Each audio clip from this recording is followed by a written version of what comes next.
Hello friends, very good evening and welcome back ice cube education platform. Guys, मैं छवि आप लोगों को morning में डेली सेट पेपर यहाँ पे करा रही हूँ। जो भी बच्चे एसएससी जीडी या सीएचएसएल का एग्ज़ाम दे रहे हैं उनके लिए तो ये स्पेशल चलाया जा रहा है। वैसे भी आपको पता ही होगा कि जीएस कहीं भी नहीं बदलता है, जीएस कभी चेंज नहीं होता है ना। तो सभी एग्ज़ाम्स के लिए मोस्ट इम्पॉर्टेंट है। लास्ट तक मेरे साथ बने रहेंगे। हम इससे पहले 12 सेट्स देख चुके हैं गाइस, ठीक है। इससे पहले हम 12 सेट्स देख चुके हैं। आज है हमारा सेट नंबर 13 यानी सेट नंबर 13, ठीक है। 50 क्वेश्चन है, सभी को पता है, रोज कराती हूँ। आपके previous year question, expected, current affairs हम मिक्स चलाते हैं यहाँ पे। तो भाई एग्जाम के आते आते अगर इतना भी कर लेते हैं ना आप, तो बहुत बेहतर कर पाएंगे एग्जाम में। ये मैं आप लोगों को बहुत श्योरिटी के साथ कह सकती हूँ। गाइस, पीडीएफ आपको टेलीग्राम पे मिल जाएंगे, ठीक है। चैनल को याद से सब्सक्राइब कर लेंगे जो भी नए हैं, और ये आपका व्हाट्सअप नंबर है, किसी भी क्वेरी के लिए आप इसको ज्वाइन कर सकते हैं। ओके, चलिए तो बिना देरी किए हुए जल्दी से स्टार्ट करते हैं हमारा क्वेश्चन नंबर फर्स्ट, ठीक है। और सेशन को अच्छा लगे तो लाइक करेंगे, शेयर करेंगे और अपने दोस्तों में शेयर करते जाएंगे। और जो भी नए हैं गाइस, वो सब्सक्राइब याद से कर लेंगे, ठीक है। और शेयर करने से ये फ़ायदा होता है कि आपके साथ साथ और बच्चे भी देख पाते हैं मेरी क्लास को। और मैं बताती हूँ, हर क्लास में कहती हूँ इस चीज़ को कि विद्या धन ऐसा धन है जो कि बांटने से बढ़ता है ना। तो ध्यान रखेंगे, शेयर करेंगे अपने दोस्तों में ज़्यादा से ज़्यादा। चले तो देखते हैं फर्स्ट क्वेश्चन। कौन सा विटामिन एक एंटीऑक्सीडेंट यानी प्रति उपचायक के रूप में कार्य करता है, ठीक है। प्रति उपचायक या एंटीऑक्सीडेंट के रूप में कौन सा विटामिन कार्य करता है, ये पूछा जा रहा है, ठीक है। 4 ऑप्शन है, vitamin A, B, vitamin C, vitamin D, ठीक है। तो 4 ऑप्शन है, तो गाइस कौन सा है? विटामिन सी, ठीक है। विटामिन सी जो है एंटीऑक्सीडेंट या प्रति उपचायक के रूप में काम करता है, तो इसे याद रखेंगे, विटामिन सी, ठीक है। चलिए नेक्स्ट क्वेश्चन हमारा, पीवी सिंधु को भारत के तीसरे सर्वोच्च नागरिक पुरस्कार पद्म भूषण से किस वर्ष सम्मानित किया गया? तो गाइस किसको? पीवी सिंधु को, ठीक है। भारत के जो तीसरा सर्वोच्च नागरिक पुरस्कार है हमारा पद्म भूषण, उससे किस वर्ष इनको सम्मानित किया गया, इनको नवाजा गया, ठीक है। तो किस वर्ष गाइस? ये है आपका 2020, ठीक है। पीवी सिंधु को 2020 में क्या दिया गया था? पद्म भूषण से सम्मानित किया गया था, तो उसे याद रखेंगे। ओके, चलिए पद्मश्री पुरस्कार से सम्मानित चित्तनी रामचंद्र हेगड़े भारत में निम्न में से किस नृत्य रूप में उनके योगदान के लिए जाने जाते हैं, ठीक है। तो पद्मश्री पुरस्कार से सम्मानित हैं कौन? चित्तनी रामचंद्र हेगड़े, ठीक है। ये क्या है? भारत में किस नृत्य रूप में योगदान के लिए जाने जाते हैं, ठीक है। नृत्य किस रूप में? तो किस नृत्य में? यक्षगान, ठीक है गाइस। तो इन्हें ये पद्म पुरस्कार, पद्मश्री इन्हें मिला हुआ है। नाम याद रखेंगे, क्या है? चित्तनी रामचंद्र हेगड़े, ठीक है। ये नृत्य से संबंधित हैं, और किस नृत्य में इनका महत्वपूर्ण योगदान था गाइस? ये यक्षगान, ठीक है। यक्षगान में इनका महत्वपूर्ण योगदान था, इसे याद रखेंगे, ठीक है, यक्षगान में। चलिए, यक्षगान आपका कर्नाटक का नृत्य है, तो उसे याद रखेंगे गाइस। मैं आपको करा चुकी हूँ, नृत्यों पे मैंने आपको सेशन कराया है, ठीक है। जो फोक डांस है, क्लासिकल डांस है, तो मुझे लगता है आपका यहाँ से गलत नहीं होना चाहिए, ठीक है। तो ये सारे नृत्य भी आपको पता होंगे। सत्रिया आपका असम में है, सत्रिया कहाँ है? असम, ठीक है, असम का नृत्य है, ठीक है। कुचिपुड़ी आपका कहाँ का है गाइस? आंध्र प्रदेश, ठीक है, आंध्रा का है। और कथकली मैंने आपको बताया था, कथकली कहाँ का है? केरल, ठीक है। ओके, तो इस तरीके से मैंने आपको फोक डांस, क्लासिकल डांस सारे पे सेशन कराया है। प्लेलिस्ट में जाके देखेंगे। प्लेलिस्ट का नाम है static GK GS, sorry tricky static GK, ठीक है, क्योंकि ट्रिक से मैंने बहुत सारे टॉपिक्स आपको कराए हैं। तो tricky static GK GS bye छवि मैम, प्लेलिस्ट में जाके देख लेंगे। चले, गहरे समुद्री गोताखोरों द्वारा सांस लेने में सहायता के लिए प्रयोग किए जाने वाले सिलेंडरों में ऑक्सीजन के साथ किसका मिश्रण होता है, ठीक है। तो जो समुद्री गोताखोर होते हैं, उनको जो सांस लेने के जो सिलेंडर लगाते हैं, उसमें ऑक्सीजन के साथ किस और गैस का प्रयोग होता है? भाई काफ़ी बार पूछा गया क्वेश्चन है, इंपॉर्टेंट है। तो किस गैस का? गैस हीलियम का, ठीक है। हीलियम प्लस आपकी O2 इसमें डाली जाती है सिलेंडरों में गोताखोरों के लिए, जिससे वे सांस लेते हैं समुद्र की गहराई में, ठीक है। चलिए, ट्रेकिया जिसे श्वास प्रणाल भी कहते हैं, ठीक है, ट्रेकिया डैश से संबंधित है, ठीक है। तो यहाँ पे पूछा जा रहा है ट्रेकिया या श्वास प्रणाल, जो इसकी शुद्ध हिंदी में आपको यहाँ पे लिख दिया गया है, तो उससे आप समझ ही गए होंगे ये क्या है? श्वसन तंत्र, ठीक है, श्वसन तंत्र से संबंधित है ट्रेकिया। ओके, तो इसे याद रखेंगे। चले नेक्स्ट देखते हैं गाइस, हमारा निम्नलिखित में से किस क्रिकेटर ने straight from the heart an autobiography पुस्तक लिखी, ठीक है। तो किस क्रिकेटर ने straight from the heart an autobiography पुस्तक लिखी है, इसके राइटर कौन है, ठीक है। पूछा जा रहा है गाइस कौन है, ये है कपिल देव। वेरी इंपॉर्टेंट है, वेरी इंपॉर्टेंट। वीवीआई लगाएंगे इस पे गाइस, वीवीआई लगाएंगे, इंपॉर्टेंट है, कपिल देव की पुस्तक है straight from the heart and autobiography, ठीक है। ये पुस्तक कपिल देव की है, बहुत इंपॉर्टेंट है, इसको याद रखेंगे। चलिए नेक्स्ट है हमारा क्वेश्चन नंबर 7। निम्न सिख गुरुओं में से किसने धर्म की रक्षा के लिए खालसा के आदेश का निर्माण किया, ठीक है। खालसा के आदेश या खालसा पंथ एक ही बात है, ठीक है। तो खालसा के आदेश का निर्माण किया या खालसा पंथ शुरू किया, ठीक है, सिख गुरुओं ने, किसने, ठीक है, ये पूछा जा रहा है। और खालसा जो पंथ था या खालसा आदेश था वो क्या था, सिख धर्म के जो रक्षण से संबंधित था, उसकी रक्षा से, ठीक है। तो कौन थे गाइस, गुरु गोविंद सिंह, ठीक है। कौन थे, गुरु गोविंद सिंह, याद रखेंगे कौन से गुरु थे, ये 10वें नंबर के, ठीक है। 10th गुरु है ये सिखों के, याद रखेंगे। और सिखों के प्रथम गुरु कौन से हैं गाइस, फर्स्ट कौन थे, नानक देव, ठीक है। फर्स्ट गुरु जो है गुरु नानक जी हैं, तो इसे याद रखेंगे। चलिए तो गाइस देखते हैं निम्न में से कौन सी पुस्तक मुंशी प्रेमचंद द्वारा नहीं लिखी गई, ठीक है। तो मुंशी प्रेमचंद्र द्वारा नहीं लिखी गई, बहुत ही महान जो है राइटर हैं मुंशी प्रेमचंद्र, इनके द्वारा कौन सी पुस्तक नहीं लिखी गई। तो गाइस देखिए यहाँ पे हम देखते हैं गबन, गबन मुंशी प्रेमचंद की है। खाली ये नहीं याद रखना है कि ऑप्शन क्या है, ये याद रखना है इनके द्वारा कौन सी लिखी गई हैं, ठीक है। तो गबन प्रेमचंद की पुस्तक है, गोदान भी इनकी है, मानसरोवर भी इनकी है, ठीक है। द गाइड नहीं है इनकी, तो ये इनके द्वारा नहीं लिखी गई। बाकी तीनों की तीनों मुंशी प्रेमचंद के द्वारा लिखी गई हैं, तो क्वेश्चन को याद रखेंगे, ठीक है। चलिए नागर और द्रविड़ डैश से संबंधित स्थापत्य शैली है, ठीक है। तो नागर और द्रविड़ शैली किससे संबंधित है, यहाँ पे 4 ऑप्शन है, मंदिर, गुरुद्वारा, गिरजाघर, मस्जिद, ठीक है। तो गाइस नागर, द्रविड़ और एक और होती है बेसर शैली, ठीक है। नागर, बेसर, द्रविड़ ये शैलियाँ किससे, मंदिर से संबंधित हैं। मंदिर जो है स्थापत्य शैली से संबंधित है, ठीक है। मंदिर निर्माण कला है नागर, द्रविड़। देखिए नागर, नागर शैली कहाँ पर है गाइस, उत्तर भारत, ठीक है, उत्तर भारत, उत्तर भारत में यूज होती है। द्रविड़ शैली आपकी कहाँ यूज होती है, दक्षिण भारत, ठीक है, दक्षिण भारत में मंदिर निर्माण होता है ना, तो दक्षिण भारत में द्रविड़ शैली का यूज होता है, उत्तर भारत में नागर शैली का। और गाइस मध्य भारत की अगर बात करें, मध्य भारत, मध्य भारत में कौन सी शैली है, तो मध्य भारत में है बेसर शैली, ठीक है।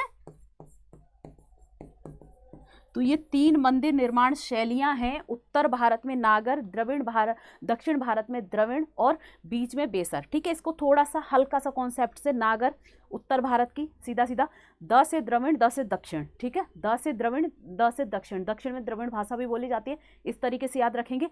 ब से बेसर और ब से बीच की शैली, ठीक है, उत्तर, दक्षिण और बीच की जो शैली है मध्य की, है ना। तो इस तरीके से थोड़ा सा चीज़ों को कोशिश करेंगे याद करने की। चलिए नेक्स्ट देखते हैं, भारतीय संविधान के निर्माण के दौरान निम्न में से किसने उद्देश्यों के कथन को प्रस्तुत किया, ठीक है। भारतीय संविधान के निर्माण के दौरान पूछा जा रहा है कि किसने उद्देश्यों के कथन, ठीक है, ऑब्जेक्टिव रेजोल्यूशन को क्या किया, प्रस्तुत किया। मतलब यहाँ पे ये पूछा जा रहा है कि उद्देश्य प्रस्ताव, प्रीवियस ईयर क्वेश्चन है, लैंग्वेज थोड़ी सी घुमा देते हैं, यहाँ पे उद्देश्य, ठीक है, उद्देश्य प्रस्ताव की बात हो रही है गाइस। उद्देश्य प्रस्ताव कौन लेकर आया, ठीक है। ये क्वेश्चन इस तरीके से भी बहुत ज्यादा बनता है कि संविधान सभा में उद्देश्य प्रस्ताव कौन लेकर आया, ठीक है। तो ये याद रखेंगे, क्या है गाइस इसका, जवाहरलाल नेहरू। जवाहरलाल नेहरू ने जो है उद्देश्यों के कथन को प्रस्तुत किया या उद्देश्य प्रस्ताव को संविधान सभा में पेश किया, ठीक है। तो इसे आप याद रखेंगे, जवाहरलाल नेहरू ने। भाई बहुत देर हो गई, क्वेश्चन नंबर 10 आ गया है, आप लोगों से क्वेश्चन नहीं पूछा है, तो ये मुझे बताएंगे कि उद्देश्य प्रस्ताव की डेट क्या थी, ठीक है। कॉमेंट बॉक्स में बताएंगे कि उद्देश्य प्रस्ताव किस डेट को नेहरू जी ने संविधान सभा में प्रस्तुत किया, ठीक है। तारीख बताएंगे, बहुत इंपॉर्टेंट तारीख है गाइस, बहुत क्वेश्चन बनते हैं उस तारीख से, तो डेट आप बताएंगे, बहुत टाइम से क्वेश्चन नहीं पूछा आपसे। चले नेक्स्ट है, जिस जैन ग्रंथ में तीर्थंकरों के जीवन चरित्र हैं उसका नाम क्या है, ठीक है। तो जैन ग्रंथ है गाइस जहाँ पे तीर्थंकरों के जीवन चरित्रों के बारे में वर्णन है, उसका नाम पूछा जा रहा है क्या है। अब मैं यहाँ पे बता दूं कि जैन तीर्थंकर कौन होते हैं, ठीक है। जैन तीर्थंकर, बहुत सारे बच्चे कई बार पूछते हैं कि मैम तीर्थंकर कौन होते हैं, तो कौन होते हैं गाइस, ये जैन गुरु होते हैं, ठीक है। जैन गुरुओं को या जैन शिक्षकों को, ठीक है, एक तरीके से इन्हीं को, ठीक है, याद रखेंगे। जैन गुरुओं को ही जैन तीर्थंकर कहा जाता है। तो पूछा जा रहा है इनके जीवन चरित्र से संबंधित कौन सा ग्रंथ है, तो कौन सा है गाइस, कल्पसूत्र, ठीक है, कल्पसूत्र इनके जीवन चरित्र से संबंधित है। गाइस ध्यान रखेंगे भगवती सूत्र जो है ना, ये भी जैन धर्म से संबंधित है, ठीक है, ये भी जैन धर्म से संबंधित है भगवती सूत्र। और इसी में आपके 16 महाजनपदों का वर्णन मिलता है, किसमें, भगवती सूत्र में। तो ये दोनों ही जैन ग्रंथ हैं, लेकिन जो कल्पसूत्र जैन ग्रंथ है उसमें इनके जीवन चरित्र के बारे में मिलता है, ठीक है। तो इसका जो है विषय अलग है, बाकी ये दोनों ही क्या है गाइस, जैन ग्रंथ हैं, ठीक है, उसे याद रखेंगे। चलिए तो देखते हैं नेक्स्ट क्वेश्चन है, 2022 अंतरराष्ट्रीय शतरंज ओलंपियाड के लिए वेलकम एंथम की रचना किसने की, ठीक है। 2022 अंतरराष्ट्रीय शतरंज ओलंपियाड के लिए वेलकम एंथम, ठीक है, जो वेलकम एंथम था उसकी रचना किसने की, तो किसने की है गाइस, ये की है AR रहमान ने, ठीक है, AR रहमान ने की है। इसके लिए इन्हें अवार्ड भी मिला है। इन्होंने क्या किया है, वेलकम एंथम की रचना की है 2022 के अंतर्राष्ट्रीय शतरंज ओलंपियाड में, ठीक है। चलिए तो देखते हैं विश्व जनसंख्या दिवस जो जनसंख्या के मुद्दों की तात्कालिकता और महत्व पर ध्यान केंद्रित करना चाहता है, डैश को मनाया जाता है, ठीक है। तो बस ये पूछा जा रहा है गाइस, यहाँ पे क्वेश्चन की लैंग्वेज इतनी लंबी है, पूछा गया क्वेश्चन है तो इसकी लैंग्वेज ऐसी कर दी गई है। मेरा बस चलता तो सीधा सीधा देती कि वर्ल्ड पॉपुलेशन डे कब मनाया जाता है, ठीक है। तो क्वेश्चन यही है कि आपका विश्व जनसंख्या दिवस या वर्ल्ड पॉपुलेशन डे कब मनाया जाता है, तो गाइस कब, 11 जुलाई को, ठीक है, 11 जुलाई को आपका विश्व जनसंख्या दिवस मनाया जाता है, तो इसे याद रखेंगे। चलिए नेक्स्ट क्वेश्चन है हमारा 14, भारत किस देश में आयोजित होने वाले mega air combat exercise pitch black का हिस्सा होगा, ठीक है। पूछा जा रहा है कि हमारा प्यारा भारत किस देश में आयोजित होने वाले mega air combat exercise pitch black का हिस्सा होगा, ठीक है।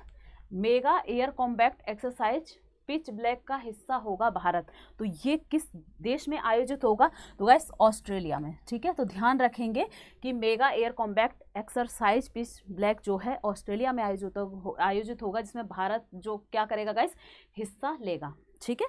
चलो नेक्स्ट क्वेश्चन है, ट्रम्प एक खेल शब्द है जिसका प्रयोग डैश में किया जाता है, तो गाइस ट्रम्प एक खेल का शब्द है जिसका प्रयोग डैश में किया जाता है, तो किस में किया जाता है, तो गाइस ट्रम्प जो है ब्रिज में किया जाता है, ये एक खेल का शब्द है, ठीक है। तो ये ब्रिज खेल में ट्रम्प शब्द का यूज करते हैं, तो इसे याद रखेंगे।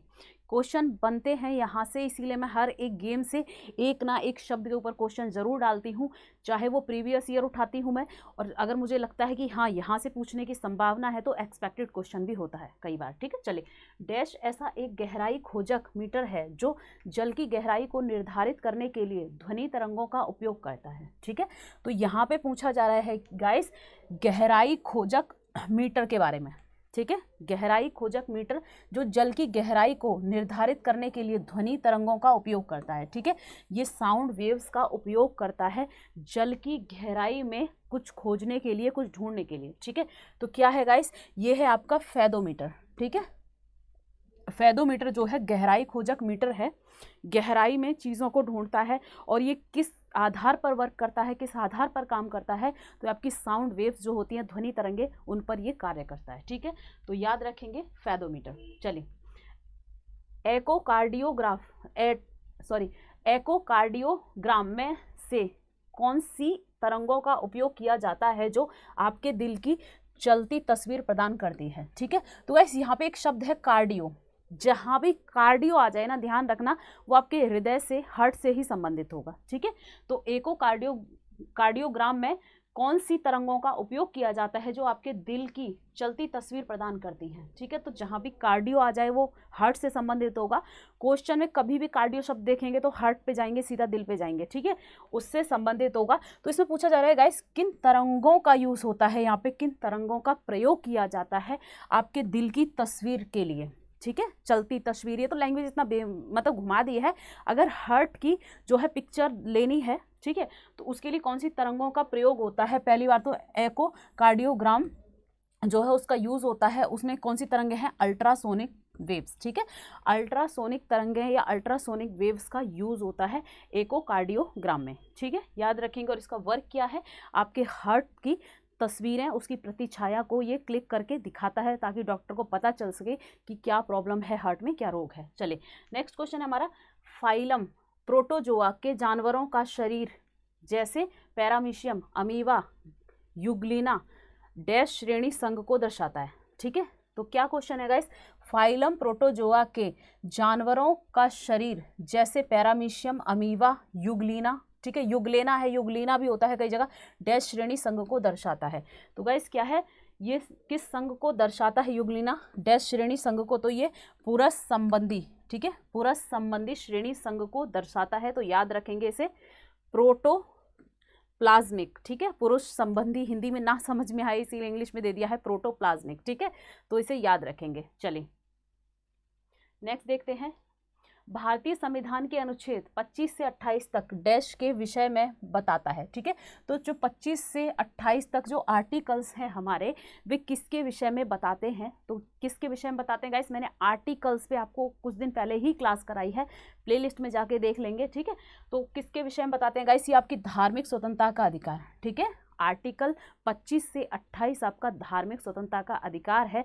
मतलब आप धार्मिक रूप से कुछ वर्ग, ऐसा वर्ग जो किसी दूसरे को हानि ना पहुंचाए, ठीक है, प्रशासन को जो है उसकी अवहेलना ना करे, ऐसा कोई भी अपना धार्मिक कार्य करने के लिए यहाँ पे स्वतंत्र है। ठीक है, धार्मिक रूप से स्वतंत्रता प्रदान करता है। चलिए, भारत और डैश संयुक्त विशेष बल अभ्यास वज्र प्रहार 2022 का 13वां संस्करण अगस्त 2022 में आयोजित किया गया। तो गाइस कौन सा है, वज्र प्रहार 2022। ठीक है, तो वज्र प्रहार याद रखेंगे, ये भारत और किसके बीच में हुआ है, ठीक है, ये अभ्यास है, एक एक्सरसाइज है, संयुक्त अभ्यास है, तो किसके बीच में गाइस, ये है अमेरिका। ठीक है, वज्र प्रहार जो है आपका भारत और अमेरिका के बीच हुआ है और ये 13वां संस्करण है। 13वां, यहाँ से क्वेश्चन नहीं पूछा जाएगा कौन सा संस्करण है, बस ये क्वेश्चन बनेगा कि वज्र प्रहार किस किस देश के बीच में होता है, हुआ है, तो किसके, भारत और अमेरिका। ठीक है, चलिए नेक्स्ट क्वेश्चन है हमारा गाइस, नेक्स्ट क्वेश्चन देखते हैं गाइस, ये आपका ऐप है, इसको आप यहाँ से डाउनलोड कर लेंगे। चलिए,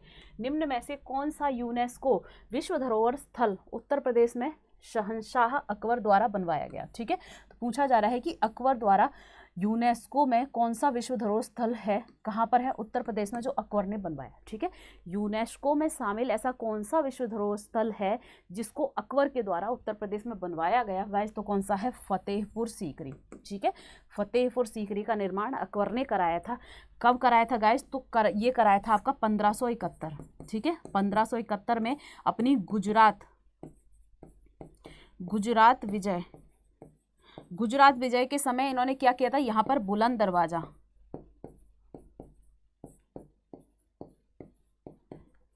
बुलंद दरवाजे का निर्माण कराया था इन्होंने फतेहपुर सीकरी में गुजरात विजय के समय। ठीक है, तो फतेहपुर सीकरी का निर्माण इन्होंने करवाया था अकबर के द्वारा, उत्तर प्रदेश में फतेहपुर सीकरी है।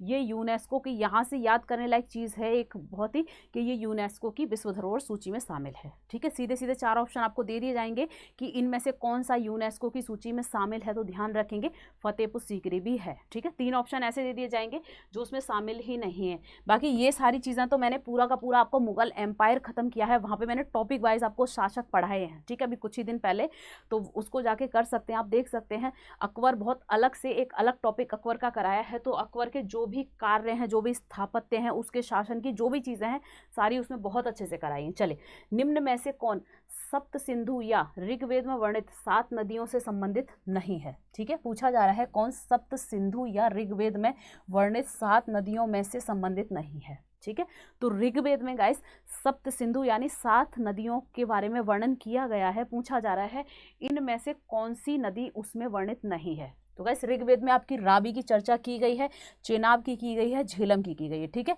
मारकंड का वर्णन उसमें नहीं है, तो ऑप्शन सी इसका आंसर होगा। ठीक है, चलिए, निम्न में से किसने संवाद कौमुदी समाचार पत्र की स्थापना की। भाई मोस्ट इंपॉर्टेंट है, संवाद कौमुदी समाचार पत्र है गाइस, संवाद कौमुदी मोस्ट इंपॉर्टेंट है। तो भाई बड़े ही फेमस व्यक्ति हैं राजा राम मोहन राय। ठीक है, राजा राम मोहन राय, जिन्हें भारतीय पुनर्जागरण का पिता भी कहा जाता है। ठीक है, भारतीय पुनर्जागरण का पिता, या बंगाल में धार्मिक जो आंदोलन थे, धार्मिक सुधार, उनका पिता भी कहा जाता है। मोस्ट इंपॉर्टेंट है, संवाद कौमुदी इनकी रचना है। ठीक है, चलिए अब गाइस बहुत देर हो गई, क्वेश्चन नहीं पूछा है, ये बता देंगे कि राजा राम मोहन राय ने भारत में एक ऐसी धार्मिक सभा की स्थापना की थी, उसका नाम बताएंगे। ठीक है, इन्होंने किस सभा की स्थापना की थी वो आप कमेंट बॉक्स में मुझे बताएंगे। चलिए, निम्न में से कौन तीरंदाजी में भारत का प्रतिनिधित्व करता है? ठीक है, तीरंदाजी में भारत का प्रतिनिधित्व करता है, तो गाइस कौन करता है, मतलब तीरंदाजी से संबंधित कौन खिलाड़ी है? तो दीपिका कुमारी। ठीक है, दीपिका कुमारी जो है भारत में तीरंदाजी से संबंधित क्या है, ये प्लेयर हैं, खिलाड़ी हैं। चलिए, अल्फा कण डैश के द्वि आवेशित आयन होते हैं। ठीक है, अल्फा कण पूछा जा रहा है कि किसके द्वि आवेशित आयन होते हैं? तो गाइस किसके होते हैं? हीलियम के। ठीक है, अल्फा कण जो है हीलियम के द्वि आवेशित आयन होते हैं। ओके, चलिए नेक्स्ट देखते हैं, भारत के संविधान के निम्न में से कौन सा अनुच्छेद सहकारी समितियों के प्रचार से संबंधित है? गाइस ये अक्सर बच्चे गलत करके आते हैं और ये बहुत ही पूछा गया क्वेश्चन है। ठीक है, तो सहकारी समितियों से संबंधित कौन सा है? सहकारी समितियों के प्रचार से तो 43B। ठीक है, कौन सा आर्टिकल है गाइस? 43B जो है आपकी सहकारी समितियों से संबंधित है। ओके, इसे याद रखेंगे। चलिए नेक्स्ट क्वेश्चन है, मराठों और अफगानिस्तान के शासक अहमद शाह दुर्रानी के बीच पानीपत की तीसरी लड़ाई किस वर्ष लड़ी गई? ठीक है, ये वही अहमद शाह दुर्रानी है, दुर्रानी शासक भी कहते हैं, अहमद शाह जो अब्दाली। ठीक है, अब्दाली भी लगता है, अहमद शाह अब्दाली या अहमद शाह दुर्रानी एक ही बात है। किसके, पहली बात तो ध्यान रखेंगे, पानीपत की तीसरी लड़ाई किस किस के बीच हुई? मराठों और अफगानिस्तान के। ठीक है, मराठों और अफगान शासक अहमद शाह अब्दाली के बीच हुई। ठीक है, तो ये किस वर्ष लड़ी गई? तो किस वर्ष लड़ी गई है गाइस? ये मैंने मुगल एम्पायर में आपको कराया है, किस वर्ष? ये 1761 में लड़ी गई। ठीक है, 1761 में लड़ी गई। अब एक क्वेश्चन आपके लिए कमेंट बॉक्स में बताएंगे कि पानीपत के और जो 2 युद्ध हुए थे, ठीक है, ये तो तीसरा है गाइस, 2 युद्ध और हुए थे। जिसने भी मेरी क्लास देखी है, मैंने मुगल पूरा साम्राज्य खत्म किया है, अगर देखी है, ठीक है, नहीं भी देखी तो जाके देखो, गूगल करो, कुछ भी करो, मुझे कमेंट बॉक्स में आंसर चाहिए कि 2 और युद्ध कब लड़े गए। ठीक है, मैं नहीं बताऊंगी, क्योंकि जब से तुम खुद मेहनत नहीं करोगे ना, जब तक सीरियसली कुछ नहीं हो सकता, कभी कुछ नहीं उद्धार हो सकता आपका। तो खुद से करो, गूगल करो, क्लास देखो, कुछ भी करो, दोनों का आंसर कमेंट बॉक्स में बताओ। ठीक है, चलिए, तो कभी जिंदगी में नहीं भूलोगे अगर खुद से सर्च करोगे। चलिए, पंजाब से 5 नदियां मिथनकोट पाकिस्तान में डैश नदी में गिरती हैं। मिथनकोट या मिठानकोट, मिठानकोट कहते हैं अक्सर इसको, मिठानकोट। ठीक है, तो मिठानकोट में, मिठानकोट कहाँ है गाइस? पाकिस्तान में है। ठीक है, भारत के पंजाब से 5 नदियाँ पाकिस्तान के मिठानकोट में डैश नदी में गिरती हैं, यानी किस नदी में गिरती हैं गाइस? ये किस में गिरती हैं? सिंधु में। ठीक है, किस नदी में गिरती हैं? ये सिंधु नदी में गिरती है। ये वही 5 नदियां हैं आपकी, झेलम, चिनाब, रावी, सतलज, है ना, और सिंधु, ये सारी चिनाब, ये सारी नदियां आपकी 5 नदियां हैं जो कि सिंधु की सहायक नदियां हैं। ये सारी पाकिस्तान में मिठानकोट नामक जगह पे जाकर किससे? सिंधु नदी से मिल जाती हैं। ठीक है, रिवर सिस्टम ऑफ इंडिया पूरा का पूरा करा रखा है, वहाँ पर जाके देख लेंगे। 3 पार्ट में ख़त्म किया है रिवर सिस्टम ऑफ इंडिया। एक आपका उत्तरी भारत की नदियां सारी की सारी जो पहाड़ी नदियां हैं, एक मध्य भारत की मैदानी नदियां, एक दक्षिण भारत की पठारी नदियां। ठीक है, जिसने भी नहीं देखा, ज्योग्राफी की प्लेलिस्ट है, ज्योग्राफी बाय छवि मैम के नाम से, उसको जाके देखेंगे, बड़े ही प्यारे तरीके से आपको सारी रिवर सिस्टम कराया हुआ है। चलिए, डैश एक साधारण उपकरण है जिसका उपयोग या तो विद्युत परिपथ को वियोजित करने या इसे पूर्ण करने के लिए किया जाता है। ठीक है, पूछा जा रहा है कि डैश एक साधारण उपकरण है जिसका उपयोग या तो विद्युत परिपथ को वियोजित करने के लिए या इसे पूर्ण करने के लिए किया जाता है। ठीक है, तो क्या है? कुंजी या स्विच। ठीक है, कुंजी या स्विच क्या है? एक साधारण उपकरण है। ठीक है, तो ध्यान रखेंगे, कुंजी या स्विच एक साधारण उपकरण होता है, इसका प्रयोग विद्युत परिपथ को वियोजित या इसे पूर्ण करने के लिए किया जाता है। ठीक है, चलिए नेक्स्ट क्वेश्चन है हमारा, आप केरल ब्लास्टर्स टीम की निम्न में से किस खेल से जोड़ेंगे? आप केरल ब्लास्टर्स टीम को है निम्न में से किस खेल से जोड़ेंगे? ठीक है, तो पूछा जा रहा है जो केरल ब्लास्टर्स टीम है उसको किस खेल से जोड़ेंगे गाइस? तो किससे? फुटबॉल। ठीक है, केरल ब्लास्टर्स टीम को फुटबॉल, ये क्या है? फुटबॉल से संबंधित है केरल ब्लास्टर्स टीम। ठीक है, चलिए नेक्स्ट है हमारा, नेक्स्ट क्वेश्चन है गाइस, निम्न में से कौन मिजो का पारंपरिक बांस नृत्य है, ठीक है। मिजो का पारंपरिक बांस नृत्य है। फिर से कह रही हूँ, मैंने फोक डांस पर करा दिया। अगर वो क्लास कर ली होती है मेरी फोक डांस और क्लासिकल डांस वाली, तो यहाँ पे दिक्कत बिल्कुल भी नहीं आती जो बच्चे देख रहे हैं, ठीक है। तो जाके उसको प्लेलिस्ट में कर लेंगे याद से, फोक डांस यानी क्लासिकल डांस। तो ये क्या है, चेराब, ठीक है। मिजो का पारंपरिक बांस नृत्य कौन सा है गाइस, ये है चेराब। ओके, याद रखेंगे इसे। नेक्स्ट क्वेश्चन है हमारा, निम्न में से किस मुगल बादशाह के शासनकाल में राजा टोडरमल राजस्व मंत्री थे, ठीक है। तो राजा टोडरमल क्या है गाइस, राजस्व मंत्री थे। इन्होंने एक पद्धति चलाई थी, क्या, दहशाला पद्धति, दहशाला पद्धति, ठीक है। दहशाला पद्धति चलाई थी, जो किससे संबंधित थी ये दहशाला पद्धति, ये भूराजस्व व्यवस्था से, ठीक है। ये भूराजस्व व्यवस्था से संबंधित थी। दहशाला पद्धति टोडरमल ने चलाई थी। ये किसके शासनकाल में था, ये अकबर के शासनकाल में था। किसके गाइस, ऑप्शन डी होगा, अकबर के शासनकाल में ये राजस्व मंत्री था, ठीक है। तो इसे याद रखेंगे। और ये सारा का सारा जो भी भूराजस्व से संबंधित जो भी लेखा जोखा होता था, जो लगान वगैरह जो सब, उसका ये रखता था पूरा रिकॉर्ड, ठीक है। सरयू नदी किस नदी की सहायक नदी है, तो गाइस कौन सी, सरयू नदी पूछा जा रहा है। ये किसकी सहायक नदी है, तो किसकी, ट्रिब्यूटरी है, किसकी है गाइस, ये शारदा की, ठीक है।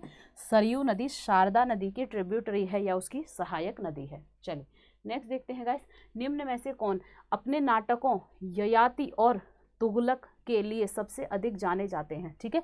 तो नाटक हैं कौन कौन से, ययाति और तुगलक के लिए सबसे अधिक जाने जाते हैं। तो कौन जाने जाते हैं गाइस, ये हैं गिरीश कर्नाड, ठीक है। गिरीश कर्नाड जो है, इनके नाटक हैं ययाति और तुगलक, इसके लिए ये बहुत ही फेमस है। प्रीवियस ईयर क्वेश्चन है, पूछा गया है, तो बस याद रखना ययाति और तुगलक नाटक किसने लिखे, तो गिरीश कर्नाड ने, ठीक है। चलिए 1708 में गुरु गोविंद सिंह की मृत्यु के बाद खालसा ने डैश के नेतृत्व में मुगल सत्ता के खिलाफ विद्रोह किया, ठीक है। तो 1708 में, एक मिनट गाइस, 1708 में किसकी, गुरु गोविंद सिंह की क्या हो जाती है गाइस, मृत्यु हो जाती है। मैंने बताया था ये 10th नंबर के, ठीक है, 10वें गुरु हैं सिखों के। इन्होंने, मैंने अभी हमने पीछे भी क्वेश्चन देखा था, ठीक है, खालसा जो प्रथा है शुरू की थी, खालसा ने देश के नेतृत्व में मुगल सत्ता के खिलाफ विद्रोह किया, ठीक है। तो किसमें, बंदा बहादुर ने, ठीक है।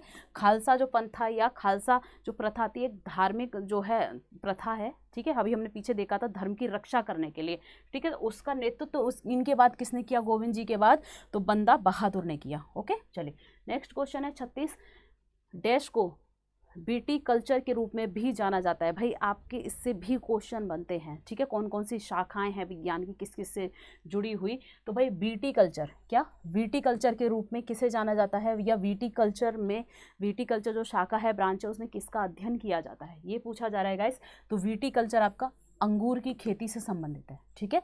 बीटी कल्चर आपका किससे है, अंगूर की खेती से संबंधित है, इसे याद रखेंगे, ठीक है। चलिए नेक्स्ट है हमारा, पानी के एक अणु में हाइड्रोजन और ऑक्सीजन के द्रव्यमान का अनुपात होता है, ठीक है। तो जो पाणु का जो एक अणु होता है, एक मॉलिक्यूल होता है, उसमें हाइड्रोजन और ऑक्सीजन के द्रव्यमान का अनुपात क्या होता है, ठीक है। पानी के एक अणु में गाइस हाइड्रोजन और ऑक्सीजन के जो उनका द्रव्यमान का अनुपात क्या होता है, ये पूछा जा रहा है। तो गाइस क्या होता है, 1:8, ठीक है, 1:8, यानी हाइड्रोजन का एक अणु, हाइड्रोजन और ऑक्सीजन, ठीक है, ऑक्सीजन के 8 और हाइड्रोजन का 1 अनुपात होता है पानी के एक अणु में, ठीक है। चलिए केंद्रीय बजट 2022-23 में प्रधानमंत्री किसान सम्मान निधि यानी पीएम किसान, ठीक है, प्रधानमंत्री किसान सम्मान निधि जिसे पीएम किसान भी कहते हैं, के लिए कितनी राशि आवंटित की गई, ठीक है।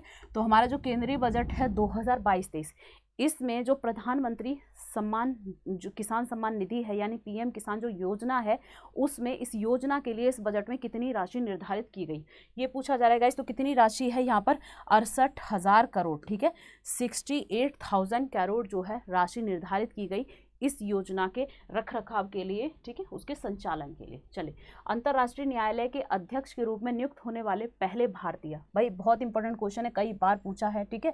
तो इंटरनेशनल जो न्यायालय है उसके अध्यक्ष के रूप में नियुक्त होने वाले पहले भारतीय कौन है, तो कौन थे गाइस, पहले भारतीय कौन थे, तो नागेंद्र सिंह थे। मोस्ट इंपॉर्टेंट क्वेश्चन है गाइस, मोस्ट इंपॉर्टेंट क्वेश्चन है, ठीक है। तो कौन थे, नागेंद्र सिंह थे, इसको याद रखेंगे, एकदम घोल लेंगे, इसे पी जाएंगे एकदम घोल के, ठीक है। अब ये मत सोचना कि मैम ने बोल दिया है कि बहुत इंपॉर्टेंट है तो हम और कुछ ना याद रखें, भाई याद सब कुछ रखना है, ठीक है।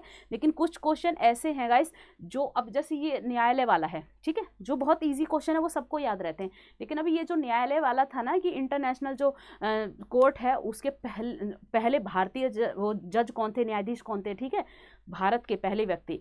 तो गाइस ऐसे क्वेश्चन को, ऐसे फैक्ट को ना अक्सर बच्चे साइड में स्किप कर जाते हैं, नहीं पढ़ पाते, ठीक है। इसीलिए मैं इस पर बोलती हूँ इंपॉर्टेंट है, क्योंकि अगर आप इसको याद कर लोगे ना तो जो इजी क्वेश्चन है वो तो सभी सही कर लेंगे एग्जाम में, आप भी कर लोगे, सभी और भी कर लेंगे, लेकिन आप इसमें एक ऐश पा जाओगे, ठीक है। इसमें ही आप जो है सिलेक्शन की दौड़ में आगे बढ़ जाओगे, ठीक है। इसी को और बच्चे गलत कर देंगे, आपका सही हो जाएगा।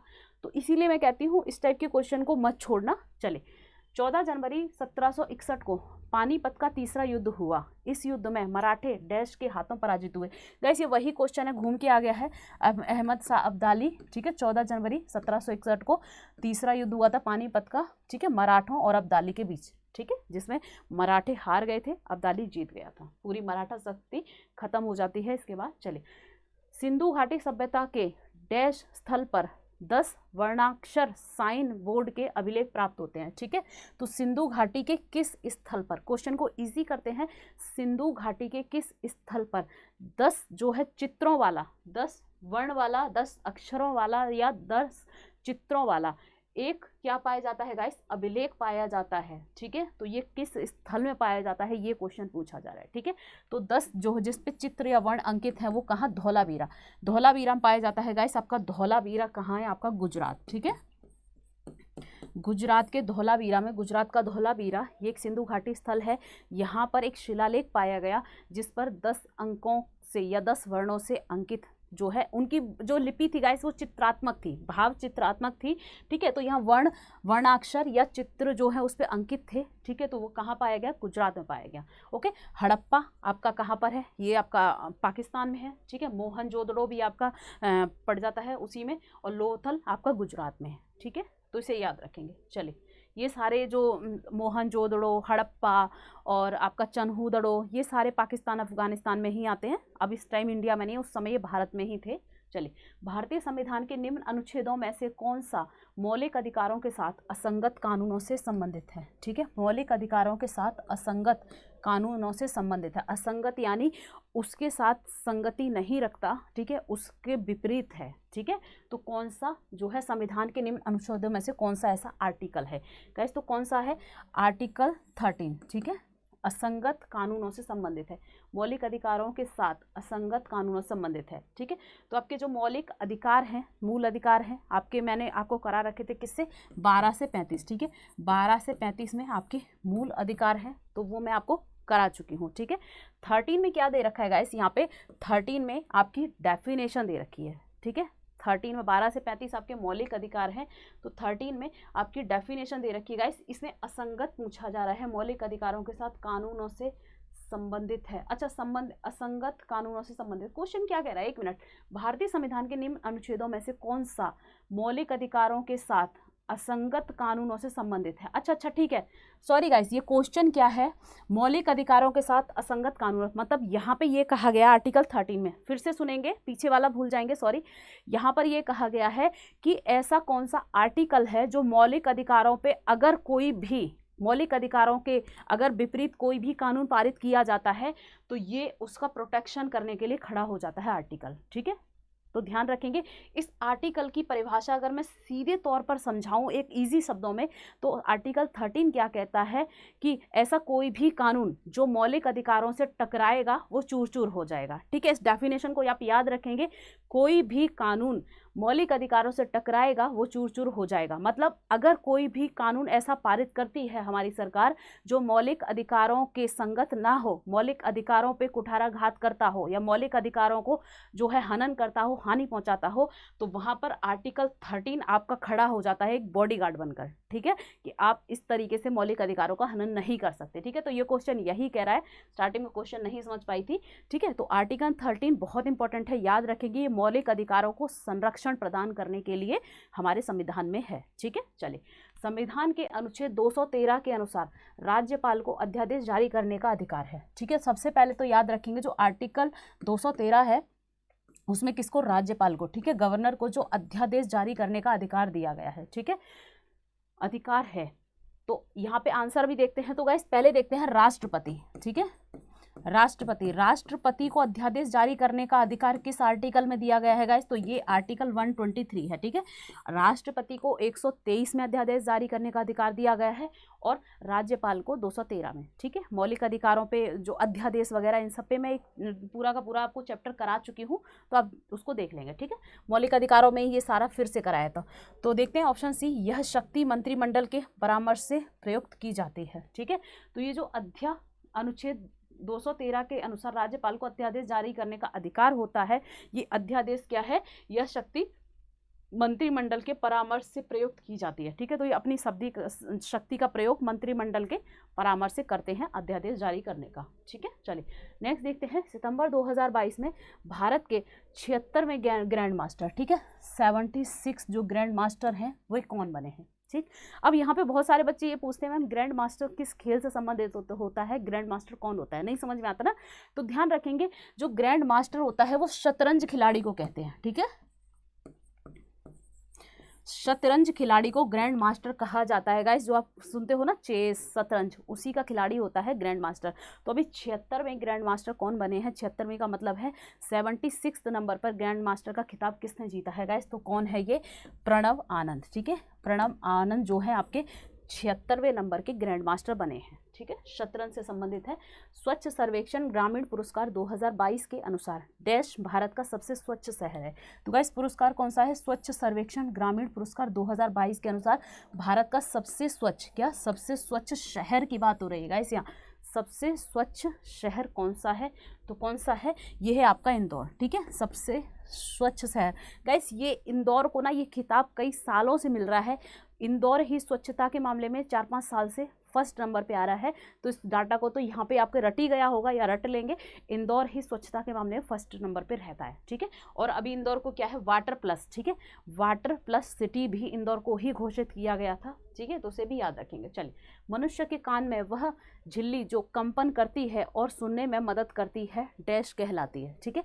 तो हमारे कान में वह झिल्ली जो कंपन करती है और सुनने में मदद करती है वह क्या कहलाती है, ये पूछा जा रहा है, ठीक है। बहुत ही हटके क्वेश्चन है, तो इसको याद कर लेंगे गाइस। ये क्या है, कर्णपटह यानी ईयर ड्रम, ठीक है, ईयर ड्रम या कर्णपटह के कारण हम जो है अपने कान में कुछ सुन सकते हैं, ठीक है, कुछ कंपन महसूस कर सकते हैं, वह ऐसी झिल्ली होती है, ठीक है, कर्णपटक या ईयर ड्रम। इंग्लिश में याद रखेंगे, ईयर ड्रम काफ़ी है। चलिए नेक्स्ट है, कौन से नियम में यह कहा गया है कि निरंतर दाब पर एक आदर्श गैस का आयतन परम ताप के अनुलोमानुपाती होता है, ठीक है। किस नियम में, नियम पूछा जा रहा है इस किस नियम में यह कहा गया है कि निरंतर दाब पर एक आदर्श गैस का आयतन परम ताप के अनुलोमानुपाती होता है, ठीक है। तो ये पूछा जा रहा है कि किस नियम में ये कहा गया है, तो किस नियम में गाइस, ये है चार्ल्स का नियम, ठीक है। पूछा गया क्वेश्चन है, रिपीटेड क्वेश्चन है, प्रीवियस ईयर क्वेश्चन है, तो चार्ल्स के नियम में ये बताया गया है, ठीक है, कि आदर्श गैस कैसी होती है। चलिए तो देखते हैं, साइबेरियन सारस, ठीक है, साइबेरियन सारस एक लुप्तप्राय प्रवासी पक्षी है। निम्न में से किस राष्ट्रीय उद्यान या पक्षी अभ्यारण्य का नियमित आगंतुक है, ठीक है।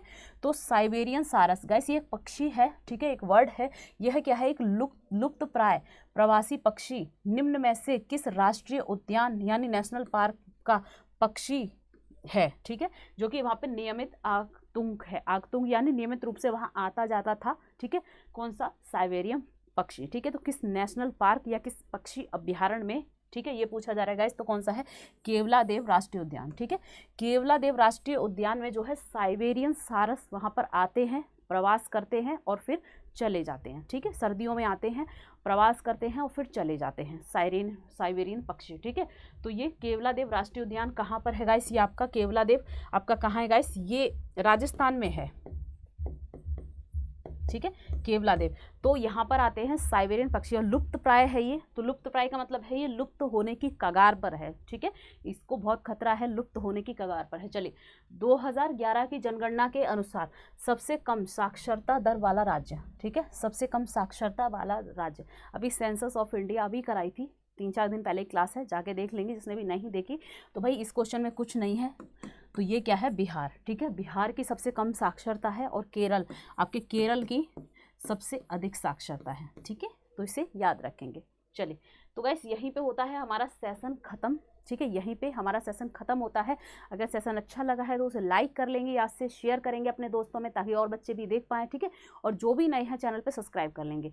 और गाइस शाम को 9 PM मेरी क्लास होती है, तो वहाँ पे आएंगे, वहाँ टॉपिक वाइज क्लास चल रही है, तो उसको याद से ज्वाइन कर लेंगे। और सुबह आपकी मैथ की होती है क्लास 10:30 बजे और करंट अफेयर की 6 बजे। ठीक है, तो इन सबको ज्वाइन करेंगे।